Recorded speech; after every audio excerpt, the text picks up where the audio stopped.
I was 12, I came to the conclusion that everyone in the world, including my own family, was against me. I was never a problem child, but my parents sure treated me like one. For example, I used to need to be at home by 5 p.m. every day.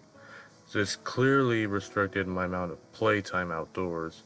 I wasn't allowed to have friends over to play at the house, nor was I allowed to go over anyone else's. I had to finish homework directly after I came home from school, no matter how long it took. My parents refused to buy me video games and forced me to read books and then write a book report on them to prove I actually read it. Now, even though those rules listed above were quite frustrating to me as a child, they aren't what upset me most. What really hurt me was the lack of compassion on behalf of my parents. My my mother was a bitter woman who always made me feel guilty about accidents or mistakes I've made. My father only knew one emotion: frustration. The only time he spoke to me was when he screamed at me for receiving poor test scores or beat me for misbehaving. But enough about them. Let's talk about my school psychologist. For his own privacy, we will call him Dr. Tanner. Like most junior high schools, a psychologist is always available on campus during school hours to assist any students in need of counseling, whether it is emotional, academic, social, behavioral, etc. To be honest, I have never seen any students talking with Dr. Tanner. Every day I would walk past his office on my way to the cafeteria and peek through his door's little window. He would always be alone in there working on some paperwork. I guess that most kids were too afraid to speak about their problems to an adult who was practically a stranger. For this reason, it took me 3 weeks to muster enough courage to go into his office. March 2nd, 1993, was the day I decided to voice my troubles to Dr. Tanner. During lunch break, I stood in front of his office door and knocked. Through the window, I could see him raise his head, smile, and motion for me to come in. I did. He greeted me by introducing himself and asking for my name. Dr. Tanner was a very soft-spoken man who seemed to radiate kindness. In less than 30 minutes, I rambled on and on to Dr. Tanner about how mean my parents were to me and how they didn't care about me at all. After a while, my voice began to quiver and I stopped speaking. The psychologist listened patiently to my whole spiel, arms folded and head nodding. I half expected him to begin talking about how everything I had just said was untrue and that my parents loved me dearly and blah blah blah. But he didn't. Dr. Tanner leaned towards me with a grin on his face and said, "You know, I'm the best school psychologist in the world. I promise we will fix this." I rolled my eyes. "Okay, but how?" I asked. "I have my ways," he replied. "I'm a man of my word. I promise that within just 1 month, the relationship between you and your parents will change for the better. Forever." After a brief pause, he continued, "Although I do need you to keep me a promise. You have to promise me that you'll come back to my office after school tomorrow and that you won't tell anyone that we had this conversation today. It'll be our little secret." I promised. The following day, I returned to Dr. Tan after school. It was around 4 p.m. when I entered his office. After a warm welcome, he asked me to have a seat in front of his desk once again.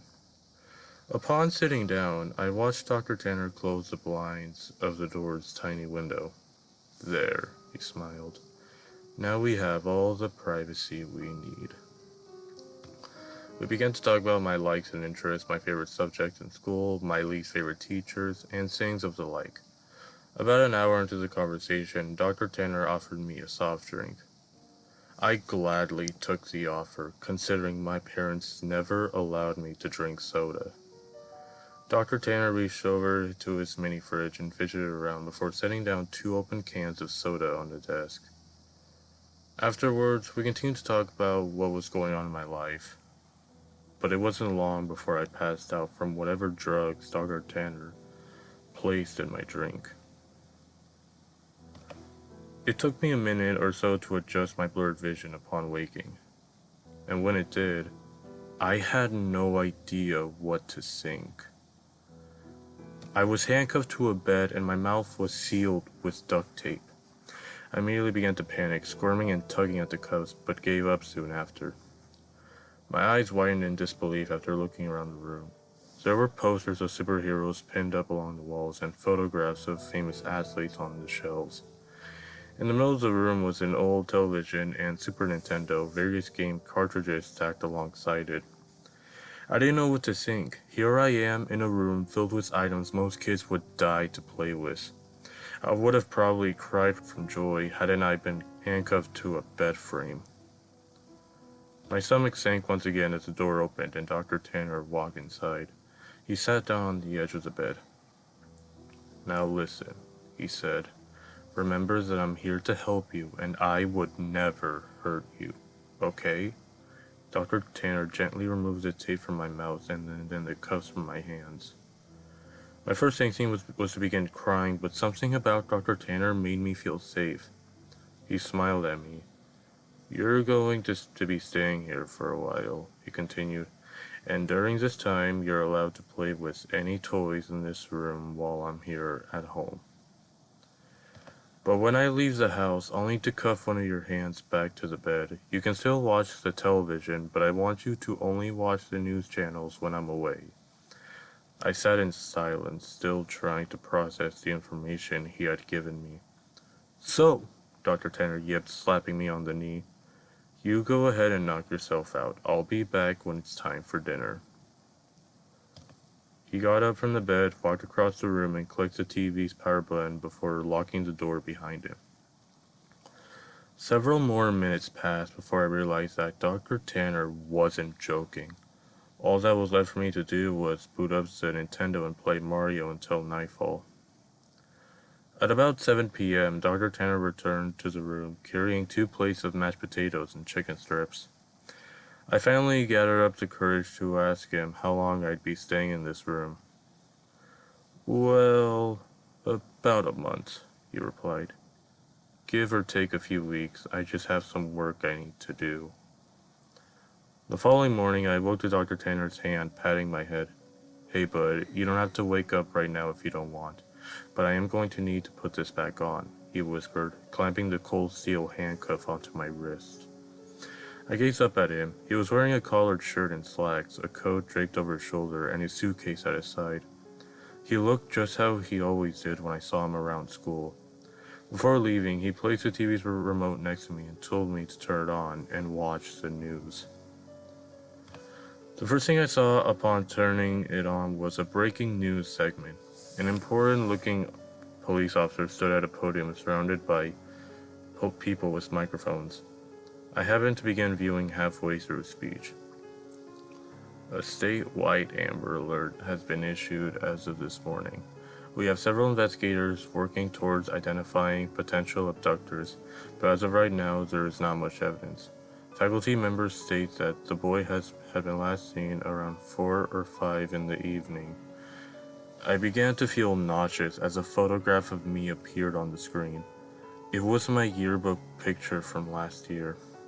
Captions for the photograph displayed my name and age, my school, and my town. Above my picture were alternating titles. FBI begins search for child. Kidnapping suspect unknown. Potential runaway. The live footage continued, and 2 figures I soon recognized as my mom and dad stepped up to the podium. Both appeared to have reddened eyes. Tears streamed down my mother's face as she took hold of a microphone. I'd never seen so much emotion come from my mother before as she wept on live television, stuttering on sentences such as, please return my baby back to me. I'm so sorry. Please come home to us." When my father took the microphone, I nearly expected his attitude to be stone cold, but he too had tears in his eyes. He pleaded to the world to bring his son home safely, and lastly begged for my forgiveness. I know I hadn't been the best father, but goddamn it, do I wish I had been now. Please bring my boy back. I turned the power off shortly after. My emotions were mixed, for I had never once seen my father cry. I felt miserable that my parents were being put through so much, but at the same time, I felt relief. I now know how much my mom and dad loved me. Nearly 4 weeks have passed, and Dr. Tanner has been treating me with the utmost respect. He leaves me in the morning, cuffed to the bed frame, but returns in the afternoon to eat lunch and dinner with me, talk, and play games. I never would have guessed how good Dr. Tanner was at Monopoly and Scramble. But one morning, when Dr. Tanner woke me before heading out to work, I noticed a stern look on his face. I also realized that it was 3 hours earlier than when he usually wakes me. "You need to watch the news today. No exceptions. I want you to keep television on all day and pay close attention to it," he stated grimly. I, of course, complied and watched him exit the room. About 2 hours later, a breaking news segment interrupted the toothpaste commercial I was watching. The title, "Human Remains Found." 2 staunch-looking men in suits stood aside one another and began speaking. "We are displeased to bring up such unfortunate news this morning regarding our missing child case from earlier this month." One of the men bowed his head while the one speaking shuffled through some papers. He continued, "Remains of the body have been found in a garbage bag beneath a highway overpass. The body appears to be that of a child, although not much of it is left. The body has been decapitated, and much has been burnt to ash and bone." The screen shifted over to a helicopter view of the freeway. Dozens of police cars gathered near the bottom of a tall overpass. The man's voice could still be heard. Within the bag, police found a junior high school identification card labeled as such. The screen showed the school ID card I always kept in my backpack. The plastic was sort of melted away, but my photograph and name were intact. After the 2 men dispensed themselves, the camera panned over to my parents. They were sitting amongst reporters. My mother's face held a painful grimace, and my father sulked his head at his knees. I shut the television off. Dr. Tanner returned home very late. He hurried into the room, unlocked my handcuffs, and placed a bottle of fizzing water into my hand. He placed his hand onto my shoulder and smiled. "I made you a promise, didn't I?" I nodded, tears squeezing their way out of my eyes. "You need to make me a promise again," he whispered. He told me that I need to drink all the water in the bottle. It would help me sleep, and that from here on, I am never to tell anyone that I ever met him. I promised. I told you I'm the best school psychologist in the world, didn't I? And he was right. I awoke later that night to find myself lying in the middle of a park, stars shining brilliantly across the night sky. I recognized the park. It wasn't too far away from my school. A mile or so down the road, I saw my house. The lights were off inside, but I could make out my father sitting on the step leading to the front door. I hesitantly called out to him. He lifted his head slowly, but when he saw it was me, he sprang to his feet, ran towards me, arms open, yelling my name. My mother erupted from the house behind him. Dr. Tanner was right. Things have changed with my family and I. My parents smile more often and treat me lovingly. I could not ask for a more perfect ending. Every now and then I see Dr. Tanner on campus, walking to and from his office. Rarely do we ever make eye contact, let alone speak to one another, but sometimes he'll shoot me a wink and a smile. I'll always keep my promise to him and pretend I never met him. But there will always be one question forever floating in my mind. Who did Dr. Tanner decapitate and throw over the overpass?